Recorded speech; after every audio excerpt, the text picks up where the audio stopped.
Good morning students. मागच्या तासिकेमध्ये आपण पाठ्यपुस्तकाची आणि पाठ्यपुस्तकातील अभ्यासक्रमाची ओळख करून घेतलेली होती. याच अभ्यासक्रमाचे 4 भाग आपण बघितले होते आणि या 4 भागांपैकी पहिला भाग जो आहे तो म्हणजे गद्य विभाग. याच गद्य विभागामध्ये एकूण 8 पाठ बघितले होते आणि त्या 8 पाठांपैकी आपण पहिला पाठ बघत आहोत, संघ सामग्री सूक्त. आता संघ सामग्री सूक्त याचा अर्थ असा होतो की संघटन किंवा संघटना किंवा संघाचे एकत्रीकरण. आता या ठिकाणी संघ सामग्री, तर या ठिकाणी 2 शब्द आलेले आहेत. एक आहे संघ आणि दुसरा आहे सामग्री. तर संघ सामग्री म्हणजेच संघ आणि सामग्री, तर 2 शब्द. संघ म्हणजे संघ, संघटना, मंडळ, आणि सामग्री, सामग्रीचा अर्थ होतो एकत्रीकरण. सामग्रीचा अर्थ होतो एकत्रीकरण. एकत्रीकरण परत असं म्हटलेलं आहे सामूहिकरण. म्हणजेच इथे संघ सामग्री याचा पूर्ण अर्थ होतो संघाचे एकत्रीकरण, संघाचे संघटन, असा या पाठाचा अर्थ आपल्याला सांगता येईल. संघ सामग्री सूक्त हा पाठ इतिवृत्तक या ग्रंथातून घेण्यात आलेला आहे. या पाठात संघाचे महत्त्व स्पष्ट केलेले आहे. अर्थात कौटुंबिक, धार्मिक, राष्ट्रीय, त्याचप्रमाणे सार्वभौमिक एकता टिकवून ठेवण्याच्या दृष्टीने या पाठाचे महत्त्व या ठिकाणी सांगितलेले आहे. आता संघातून बहुजनांचे हित साध्य करता येते. बहुजनांचे हित साध्य होते, पर्यायाने संपूर्ण देशाचे हित साधल्या जाते. हाच संदेश या ठिकाणी आपल्याला सांगितलेला आहे. आपल्या अवतीभोवती वेगवेगळ्या संघटना कार्य करताना दिसतात. हे आपण आपल्या जसं समाजामध्ये सुद्धा बघतो. शेतकऱ्यांच्या प्रश्नांना, समस्यांना सरकारपुढे मांडण्याचं कार्य कोण करते, तर त्यांची शेतकरी संघटना करीत असते. या शेतकरी संघटनेप्रमाणेच प्रत्येक व्यावसायिकांची संघटना असते, व्यापारी संघटना, खेल संघटना, युवा संघटना. त्याचप्रमाणे विद्यार्थ्यांच्या समस्या ह्या सरकारपुढे मांडण्याचं काम आणि सोडवण्याचं कामसुद्धा विद्यार्थी संघटना करीत असते. कर्मचाऱ्यांच्या विविध समस्या असतात, त्या समस्यांची सोडवणूक त्यांची संघटना करते, कर्मचारी संघटना करते. हे आपण आपल्या अवतीभोवती बघितलेलंच आहे. हे कार्य फक्त एकट्याचं नसते, तर ते संघाचं कार्य असते. संघाच्या हितासाठी ही संघटना कार्यरत असते. तर या संघटनेद्वारे संघाच्या संपूर्ण समस्याच नव्हे, तर संघाच्याच नव्हे तर संपूर्ण समाजाच्या, देशाच्या सुद्धा समस्या सोडवता येतात.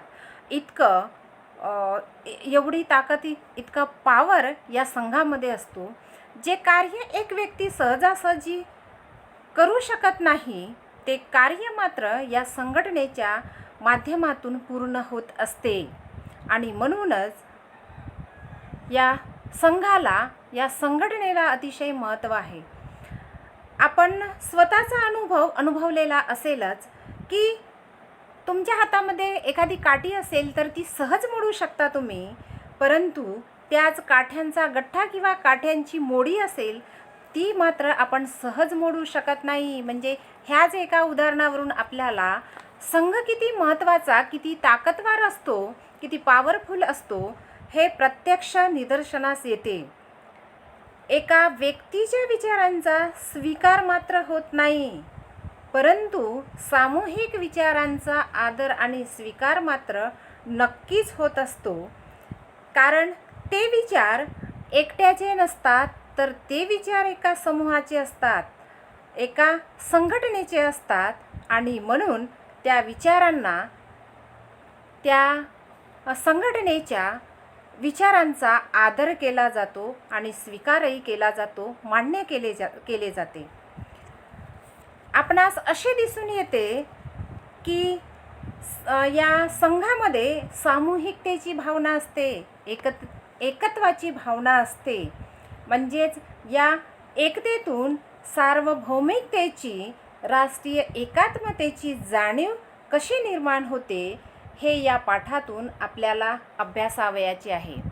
भारताची सार्वभौमिकता आणि एकात्मता कशा प्रकारे टिकवून ठेवता येते, कशा प्रकारे तिचे संरक्षण करता येतं, याचं प्रत्यक्ष दर्शन आपल्याला या भिक्षू संघाच्या या पाठातून आपल्याला घ्यावयाचं आहे. आणि त्यासाठी या अभ्यासक्रमामध्ये एक सुरुवातीलाच संघ सामग्री या पाठ्याची रचना करण्यात आलेली आहे. या पाठ्यपुस्तकामध्ये, या पाठ्यघटकामध्ये हे एक चित्र दिसत आहे आपल्याला. हे चित्र बघा. या चित्रामध्ये आपल्याला काय दिसून येते की भारतातील विविधतेमध्ये सुद्धा एकतेचे दर्शन आपल्याला या चित्रामध्ये घडते आहे. या ठिकाणी जातपात, धर्म, पंथ हे न मानता इथं फक्त काय आपल्याला कशाचं दर्शन होत आहे? मानवतेचं दर्शन होत आहे. ही मानवता संघातून निर्माण करता येते. बहुजनांच्या कल्याणार्थ आपण कार्य केल्यास कल्पभर स्वार्गिक सुखाचा अनुभव कसा घेता येतो याचाच उपदेश भगवान बुद्धांनी भिक्षू संघाला केला आहे. ते आज आपण या ठिकाणी अभ्यासणार आहोत. बघा, मी या ठिकाणी एक एक शब्द, एक एक वाक्य कशा प्रकारे वाचन करते त्याकडे तुम्ही लक्ष द्या. त्या शब्दाचं उच्चारण, त्या वाक्याचं उच्चारण कसं आहे याकडे लक्ष द्या. मी एक एक वाक्य वाचन करते आणि तिथेच मी त्या वाक्याचा अर्थ तुम्हाला समजावून सांगते. बघा, उत्त हेतं भगवता उत्त महरता ती मे सुत्तं एक धम्मो भिक्कवे लोके उपज्जमानो उपज्जति बहुजन हिताय बहुजन सुखाय बहुनो जनस्य अत्थाय हिताय सुखाय देव मनुष्यानं.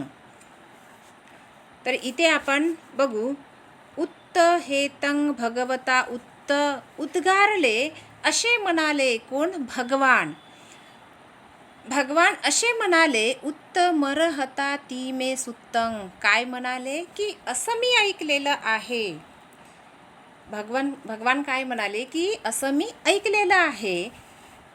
एक धम्मो भिक्खवे, भिक्षुंनो असा एक धर्म आहे.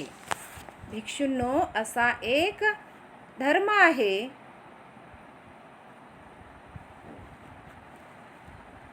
एक धम्मो, एक धम्मोचा अर्थ होतो एक धर्म किंवा एक सत्य. एक धम्मोचा अर्थ होतो एक सत्य. भिक्खवे, भिक्षुंनो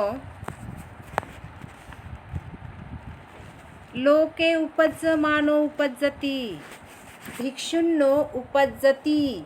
उपज्जति म्हणजे उत्पन्न. उपज्जतीचा अर्थ होतो उत्पन्न.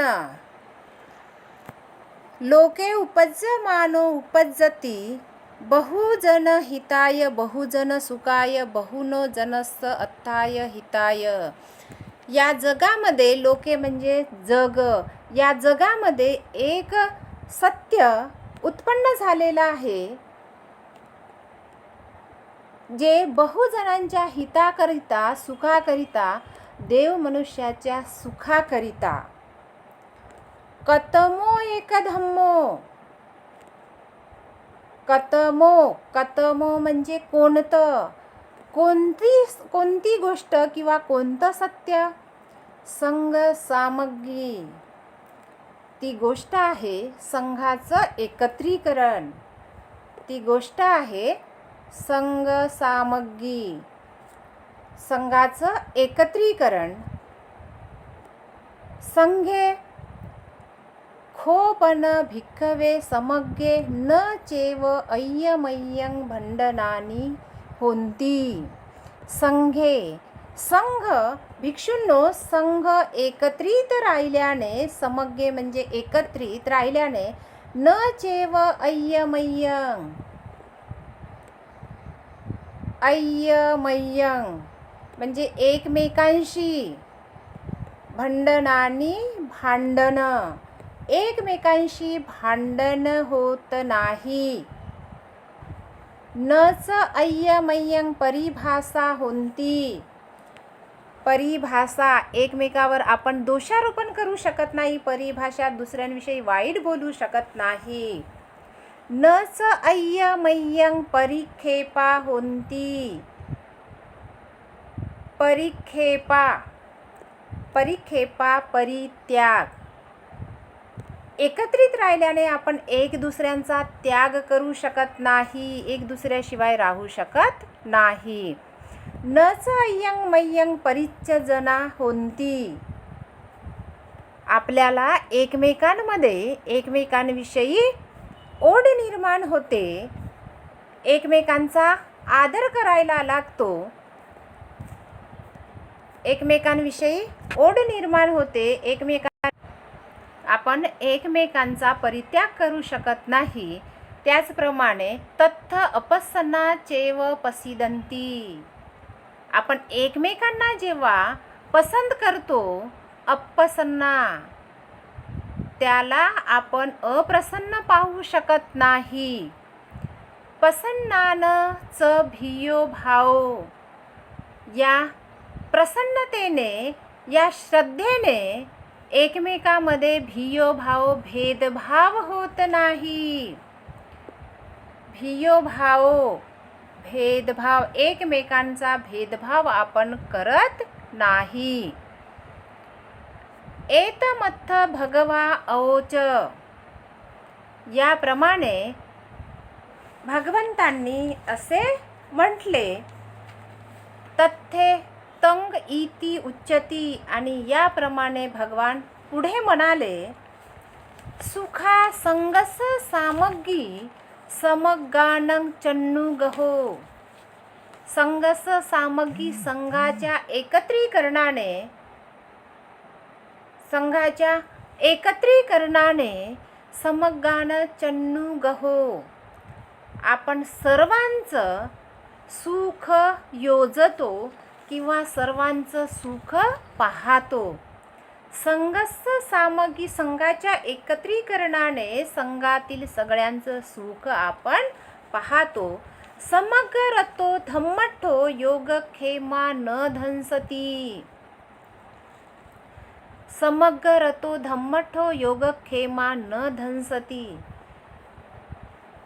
संघाची एकता ही संघात एकत्रित राहिल्याने, संघात धर्मात रत राहिल्याने, संघाची, हे संघाचं जे संघटन आहे ते टिकून राहतो. योगक्षेमा न धंसती.